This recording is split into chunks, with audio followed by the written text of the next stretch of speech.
Today I'd like to just cover elective lines and how some software can deal with the process of constructing elective lines. So the scenario is we've collected the student preferences, something like this in a spreadsheet, and I've imported those subject preferences into a software package. So what does this mean? So Simone has given me 4 subjects in preference order. She wants to do chemistry the most. She only needs to do 3. She's accelerated a little bit. So her 4th preference is a tertiary subject. That's the yellow indicates that it's a backup.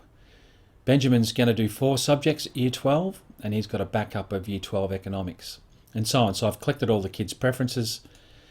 They then are tallied up in the software.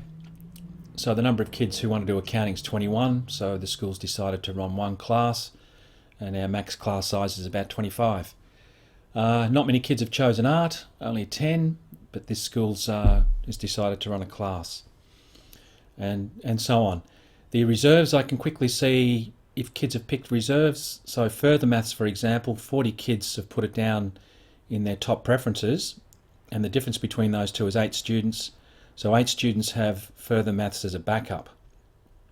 So the software keeps track of that, and I've got a list of the preference order, so that can be good information for me if I have to decide to run or not run a class. Now the scenario here is this is quite a wealthy private school where the emphasis is on all the students getting their preferences, so there are some small classes here that the school has decided to run.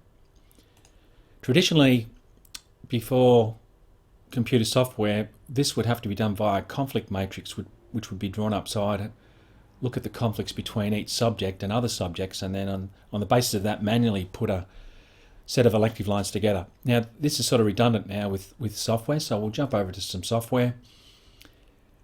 These are some of the constraints that I've put in. I explained constraints in a previous video. So I want the elective lines to take into account that the biology teacher can't teach those 2 subjects at the same time. The art teacher can't teach those subjects at the same time, and I've got a whole list of constraints in there.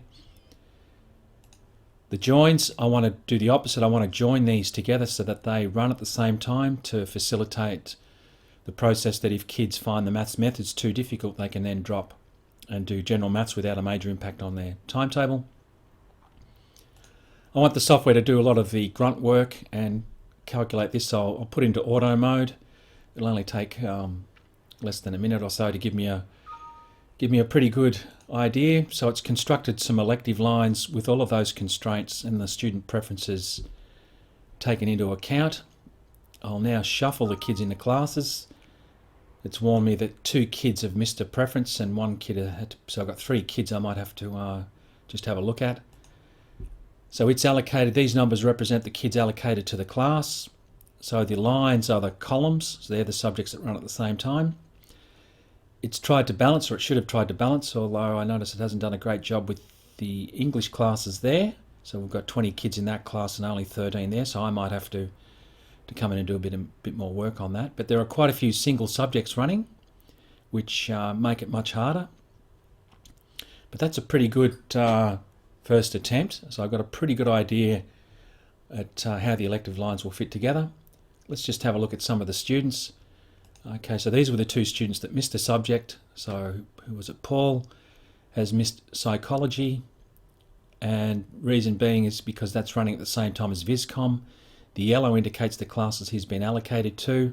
If there are multiple classes, like those English classes, I can manually rearrange those and balance if necessary. But the software did the right thing in balancing, and it's far better for Paul to be in that class. I could try and run psychology on a different line. There are manual techniques, but there are probably going to be other kids affected, but that's something that I would do and have a look at. Here's another student. What's the issue here is psychology.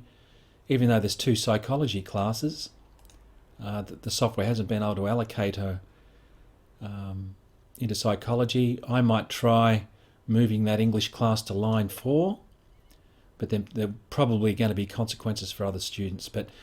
So that's the process. So within a couple of minutes, I've got a pretty good idea at my Year 11 and 12 electives. All the constraints have been factored into, and most of the kids have got what they want. Thank you.